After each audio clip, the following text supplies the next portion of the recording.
Now, a new poll shows the campaign for Scottish independence is gaining steam 5 months ahead of the referendum there. The survey by a Scottish newspaper shows that support for independence from UK is now at 39%. That's while opposition has fallen sharply to around 40%. It said the narrowing gap between the yes and no camps has suggested a 2-point swing could be enough to secure the independence in September. Scotland's First Minister Alex Salmond has called the latest poll very encouraging. He also expressed confidence that more support would follow as women and Labour Party supporters are moving to the Yes campaign. Salmond also said a third English-born people have already voted yes. Joining us from Bristol on the line is investigative journalist Tony Gosling. Many thanks for joining us here on Press TV, Mr. Gosling. Now, first of all, what do you make of the numbers that are coming in, the narrowing of the gap between the yes and no camps?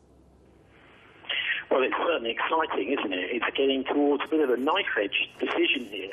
Now, just to inform your viewers, the Scots are a very independent-minded nation. And certainly one thing's for sure, they're perfectly able to run their own affairs. If you go back thousands of years even to the Roman occupation, although the Romans occupied Britain for 300 years, they never, ever controlled Scotland. The Scots were absolutely adamant in keeping the Romans out, and they did that for 300 years, if you can believe that. They tried and failed to subdue the Scottish clans. So there's a very strong independent-mindedness amongst the Scots. But to get on to the serious issues, the things that people will be deciding the vote on is largely the way, in fact, rather insulting way, that the London government, the Westminster government, has used Scotland as a place for some rather nasty nuclear, for example, the Faslane nuclear base, the nuclear missile submarines are based up in Scotland. The Scots, although it's good for employment, they don't like all the dangers that come with that, the nuclear menace, and also the disaster of the Dounreay nuclear power station, which is still a mess up there.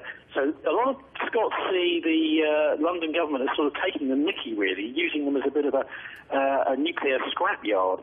But the thing is, with the vote, when they come to do the vote, it's actually a limited amount of independence that the Scots will have, because they're still going to be bound by Brussels and the EU. So I think quite a few people will be thinking about the lesser of two evils. Is it Westminster or is it Brussels that we're going to be run by? Well, speaking of Westminster, we have seen a concerted campaign by the British government to get voters in Scotland to say no to this independence referendum. However, how do you see this playing out, even if the majority of Scots do ask for independence? Do you think Westminster is going to take it sitting down? Well, they are certainly not going to take it sitting down, but most of the reasons that the Cameron government has come up with have been scare tactics, nothing really much to them. They're trying to frighten the Scots, and they're saying, well, you're going to be all on your own without us. But, they are going to be, really, the whole of Scotland and in Europe is controlled by this, by the EU still. We mustn't forget that. There's a transatlantic elite, which is big bankers, oil companies, media barons that span the Atlantic. There's a sort of illusion out there that the EU and the US are somehow separate. Actually, the big corporations, the big banking cartels that run actually the EU and the United States. And so I see what's going on actually as a wave of secession, away from what I would call the sort of Bilderberg NATO. Bilderberg is the political arm of NATO, their influence in the West. And there's quite a lot of people like the Scots who are wanting to secede from that. We've seen Catalonia in Spain trying to get away from the Spanish government, just like the Scots are doing with London. We've seen the Venetians in Italy saying we actually want to reject the rule by Rome, and also, of course, more recently in Ukraine. The eastern Ukrainian, many of those states are saying we don't want to be ruled by this EU Western-dominated Kiev. So it'll be fascinating to see how this plays out in Scotland later on this year.